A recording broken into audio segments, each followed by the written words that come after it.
la verdad que esto de difundir conocimiento, conocer de quiénes somos, cómo actuamos, qué pensamos, difundir conocimiento es maravilloso. Entonces creo que es una tarea muy linda la que llevas adelante, ¿no es cierto? Entonces con todo gusto estoy acá. Gracias por recibirnos. Sabemos que estás en tu momento de consulta con pacientes, estás viajando, también se está haciendo un congreso en Buenos Aires de salud mental. Digamos, estás a full y nos hiciste un espacio. Te agradecemos y vamos a aprovecharte con tus herramientas de esto que decíamos de conocimiento para ir sabiendo un poquito más. ¿Sabes qué nos intriga? Nosotros veíamos, recién tenemos aquí un libro tuyo y se nos ocurrió empezar a contarle a la audiencia, bueno, todo lo que estudiaste, los doctorados, psiconeuroinmunoendocrinología, Palo Alto, un montón de cosas, ¿no? Aquí, aquí en Argentina es como que la psicología no fue una moda. La psicología vino, se quedó y mucha gente decidió estudiar esta profesión.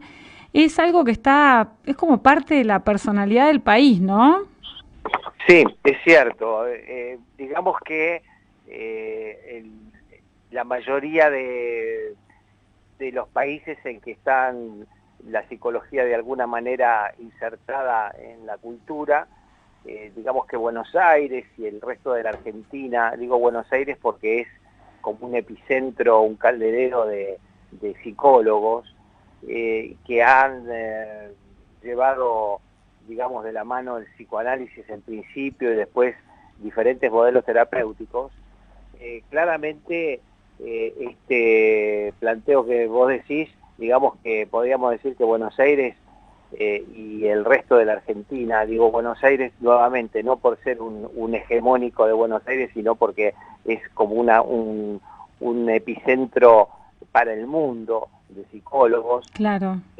Digamos que es Psicoamérica, ¿no? Es psicoargentina. El Y psicólogo no, argentino de fama mundial. claro, porque hemos exportado psicólogos en la época de la dictadura. Ustedes imagínense que nosotros, que somos, por lo menos mi generación, que yo estudié en parte bajo el último gobierno, el gobierno peronista, ¿no? El tercer gobierno peronista, donde se había muerto Perón y estaba la AAA y nos cerraron filosofía y letras y después fue reforzado por los militares. En esa época funcionaba en el 75, 76, propiamente funcionaba psicología en filosofía y letras, con ciencias de la educación, sociología, filosofía y psicología. Nos cerraron la facultad y muchos psicólogos quedamos en la calle. Fue realmente una profesión detestada por el gobierno de facto, por considerarse una profesión de izquierda y que hacía pensar a los seres humanos, y estos gobiernos militares que trataban de idiotizar al pueblo, cuestión de poder tener un mayor nivel de comandancia, Claro. hacía que los psicólogos estuviésemos prácticamente trabajando a puertas cerradas. Teníamos el régimen de una ley del gobierno de Onganía, otro dictador, que nos colocaba a la altura de un testista, es decir, una persona que hacía en el Instituto de Psicometría Experimental un curso de 6 meses para administrar test. Claro. Era equiparable al mismo trabajo que podía tener un psicólogo que estudiaba después de 5 años y hacer análisis personal y formación de posgrado y etcétera, etcétera. Te lo contrasto esto, Marcelo, con la situación esta de que los psicólogos se iban del país y eran, digamos, como aclamados en el exterior, ¿no? Los psicólogos argentinos en ese momento, perseguidos aquí y aclamados afuera. Marcelo, perdóname, te llevo a un tema que nos interesa muchísimo, porque hay como que los argentinos vamos de crisis en crisis y esos malestares hacen que la gente busque quizás soluciones mágicas, soluciones rápidas, y la psicología, no sé si la psicología en sí está cambiando, pero sí como que hay muchas más opciones, ¿no?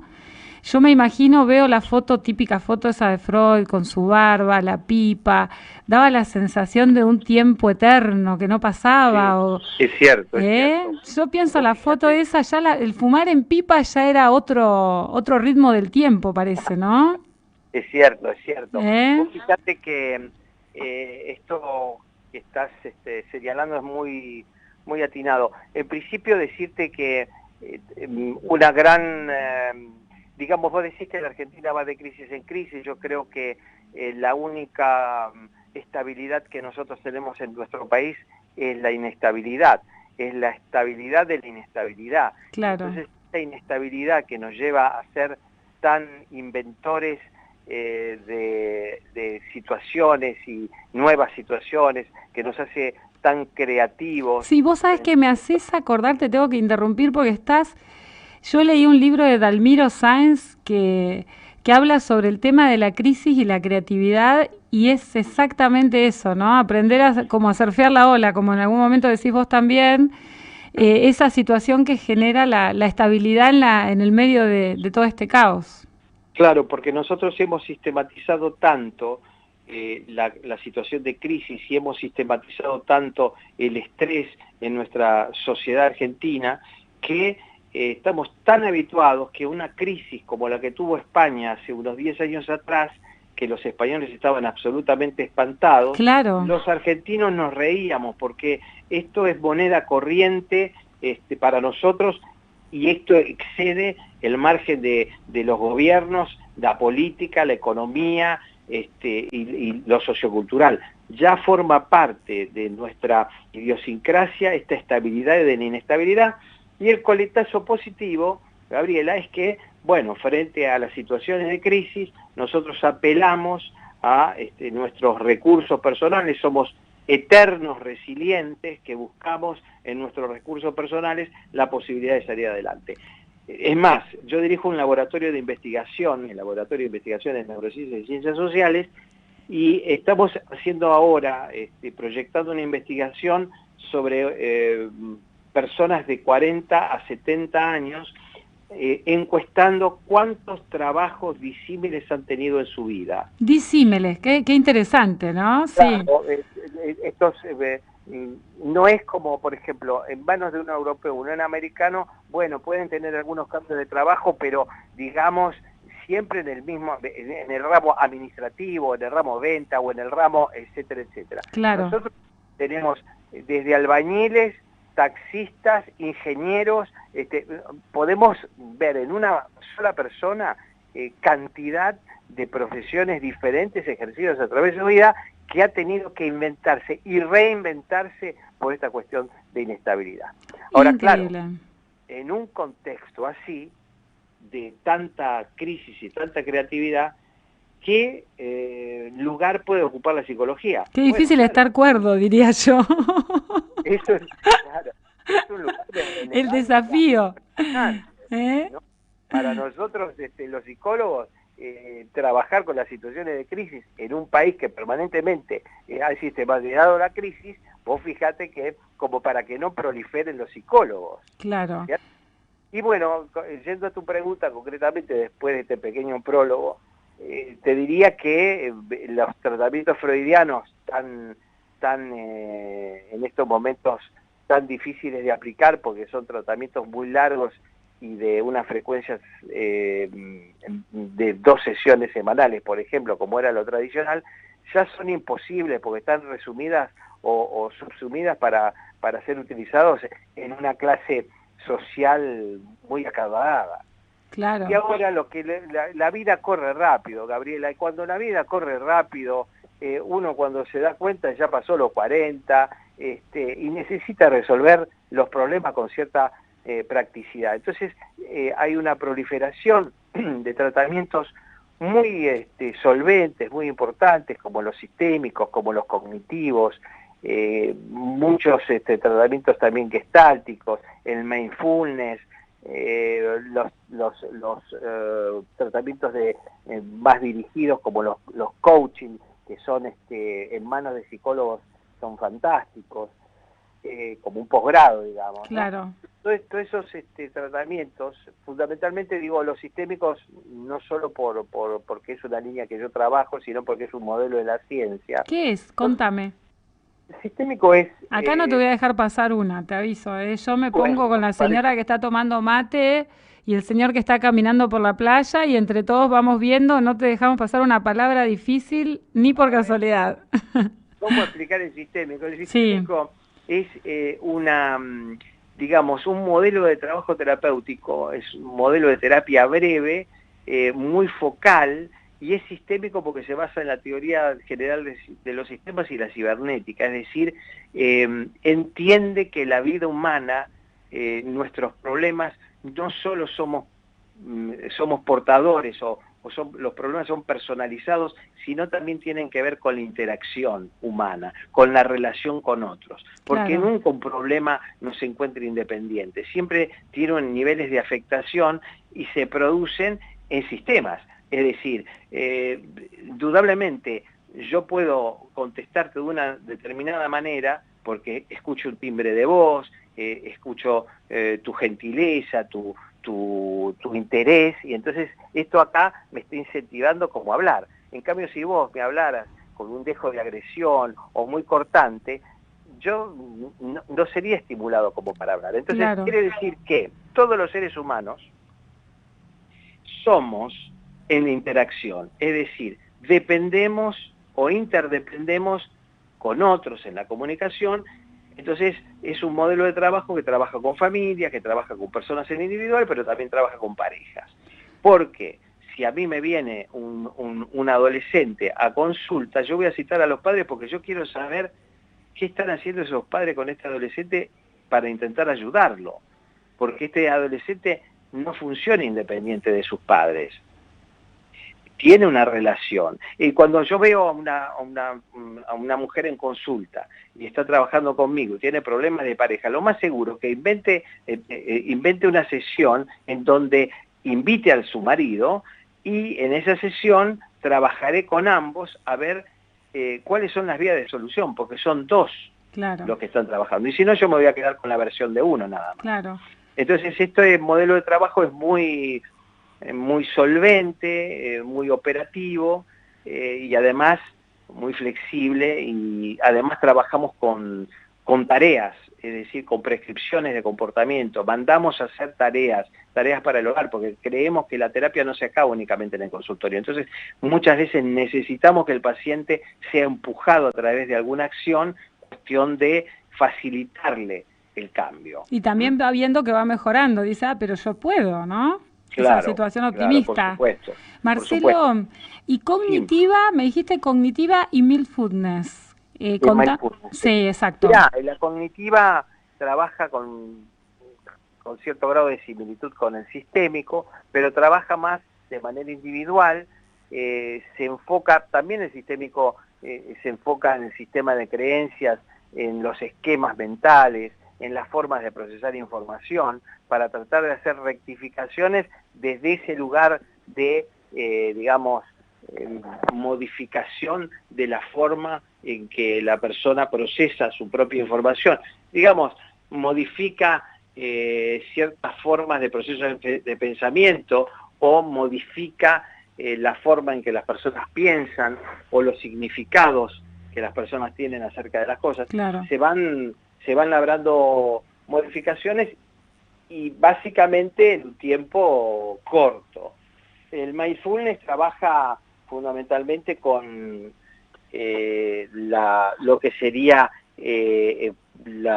los ejercicios de respiración, y además trabaja muy bien con todo lo que es meditación y yoga. Hacen, digamos, sesiones guiadas, y realmente en tiempos donde el estrés es uno de las máximas afecciones que tenemos en el siglo XIX y en el XX, técnicas como el mindfulness prosperan y realmente dan muy buenos resultados en alguna población de pacientes. También, Gaby,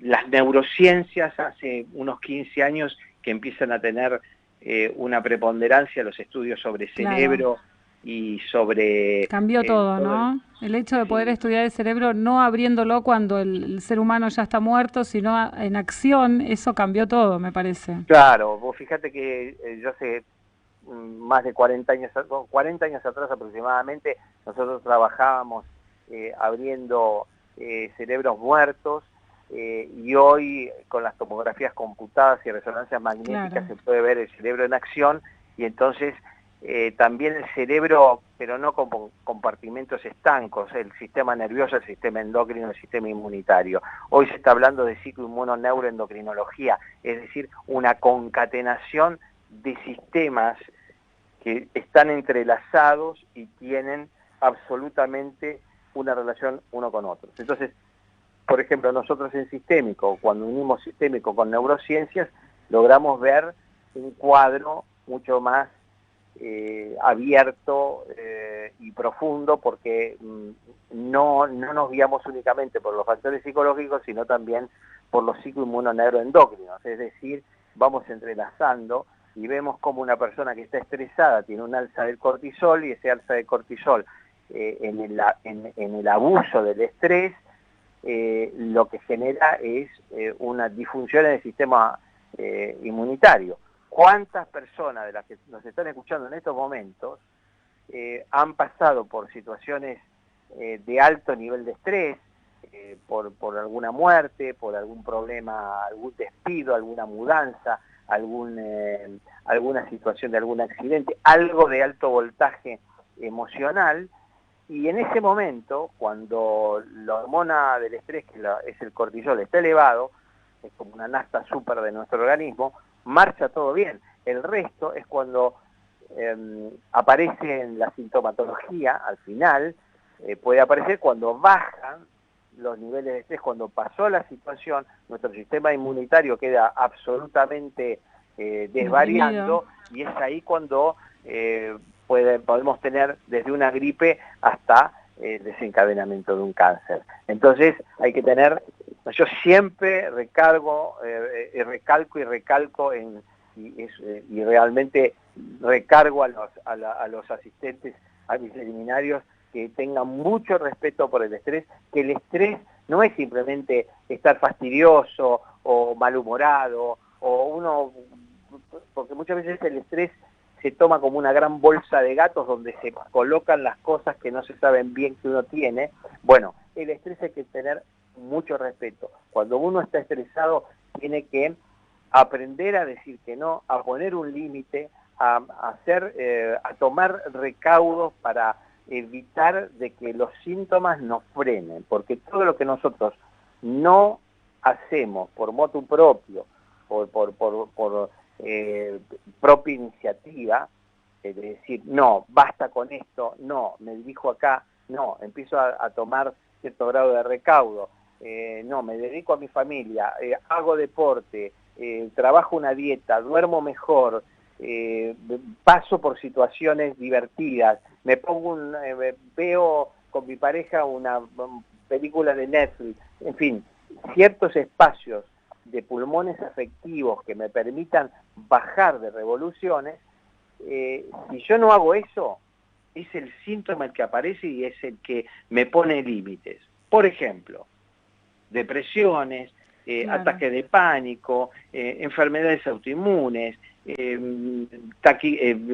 taquicardias o ataques, como dije, ataques de pánico, o por ejemplo, isquemias, infartos, dermatitis, contracturas, anginas a repetición, en fin, cantidad de sintomatología que es lo que pone una pata en el freno a todos estos embates del estrés.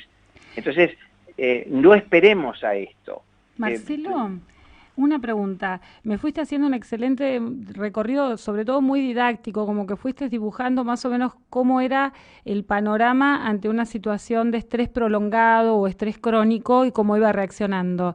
La pregunta es, ¿cómo una persona se da cuenta que está siendo sometida a una situación estresante o que está con un pico de estrés para que le suene la alarma, ¿no? Porque siempre la alarma suena tarde, parece. Claro. Bueno, manifestarse de distintas maneras porque hay más de 30 síntomas que van desde los síntomas más, digamos, psicológicos, ¿no? Hasta los síntomas que tienen que ver más con que tienen que ver con el sistema nervioso, o, por ejemplo, los síntomas que tienen que ver con lo cognitivo o lo emocional.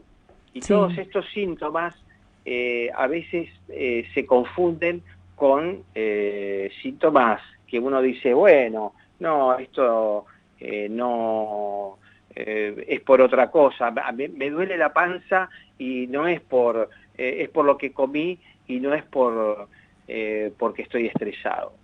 Bueno, en principio hay un estrés que por supuesto afecta tanto el área cognitiva como el área de comportamiento, como el área fisiológica o el área emocional.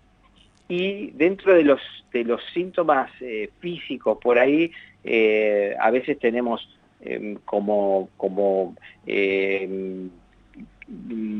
espasmos gastrointestinales o diarrea o náuseas. El intestino siempre es bastante reflejo, ¿no? El intestino es como que hay muchas patologías del intestino que tienen que ver con las condiciones nerviosas.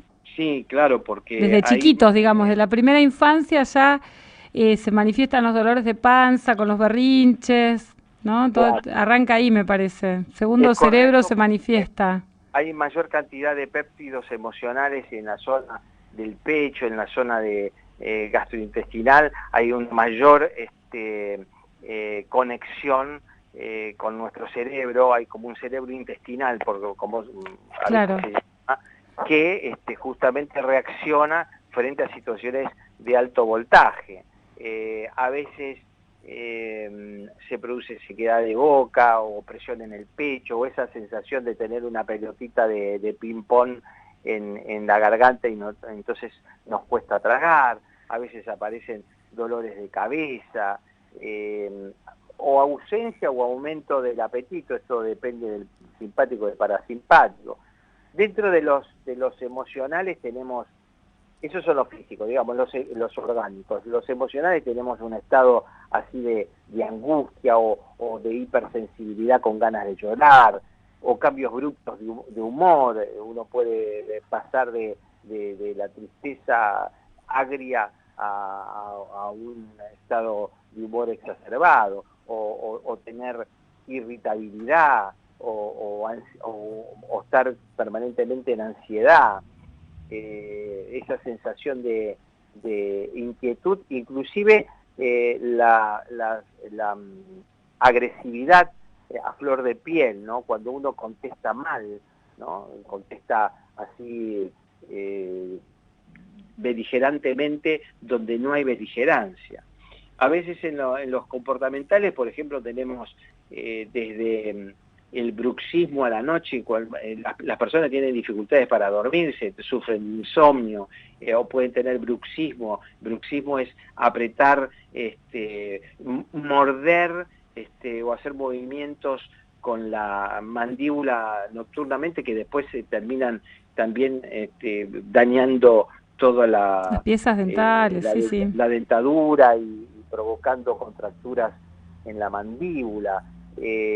A veces aparecen también problemas sexuales, de impotencia o anorgasmia. A veces aparecen conductas de beber o de fumar más de lo habitual. Claro. Bueno, ya dije irritabilidad. Sí. Dentro de los cognitivos, como alteraciones de proceso de pensamiento, hay alteraciones de la memoria, la persona se olvida con facilidad, o duda y se pone muy inseguro como para poder tomar decisiones. Hay muchos pensamientos repetitivos, así negativos, negativos como, esto no es para mí, o yo tendría que haber hecho esto, o qué pensarán de mí esta gente al verme que yo no soy operante para tal cosa o tal otra. Inseguridades, se despiertan como las inseguridades por el estrés. y mucha autodescalificación, la sensación de fracaso a flor de piel, o la sensación de que uno siempre es inepto frente a alguna situación. Bueno, cuando uno tiene estas señales de alarma, uno tiene que detectar cuáles son las situaciones en las cuales uno está viviendo y está siendo presionado por esa situación. ¿Sabes lo que pasa, Gaby? A veces es muy difícil poder detectarlo.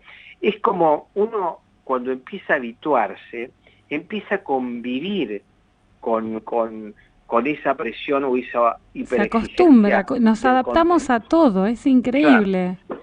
Es como si nos metieran una piedra en el zapato un día y después de meses o años, esa piedra, la convivencia con esa piedra en el zapato se ha convertido en el sexto dedo del pie. Claro, sexto dedo del pie. Es como cuando prendemos, cuando hay un ruido permanente en el ambiente y no sé, supongamos que hay un aire acondicionado que hace un ruido, un rumor. Llega un punto que ya es familiar, nos dormimos con el run run. Claro. Y cuando lo apagamos, ¿qué nos pasa, Gaby? Decimos, nos despertamos. Ay, por fin. Ay, y no nos habíamos dado cuenta. Claro. Estábamos conviviendo con un sufrimiento. El estrés tiene que ver con el sufrimiento, ¿no? Claro, con el dolor, este acostumbramiento al dolor.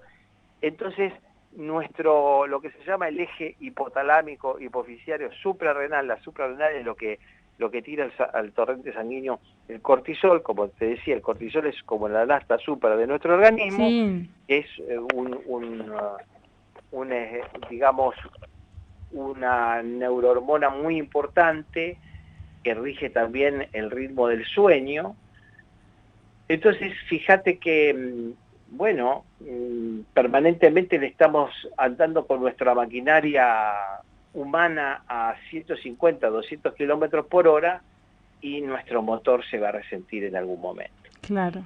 Entonces hay que tener mucho cuidado con enfermedades graves, como ya dije, como el cáncer o los accidentes cerebrovasculares, o la depresión, o los infartos, o la úlcera gastroduodenal, en fin, cantidad de síntomas que... nos está marcando alertas, por lo que decías, son alertas que a veces como que se nos prende en el tablero la lucecita roja de la nafta, como que estamos gastando mucha azúcar. Marcelo, yo te quiero preguntar algo, pero no te lo voy a preguntar ahora, lo voy a dejar ahí en el aire flotando. Yo te pido, por favor, si vos me podés esperar 2 minutitos, ¿puede ser? Porque me están corriendo con la tanda acá. Yo cuando vengamos de la tanda, quiero saber si para los psicólogos, para vos, existe la felicidad.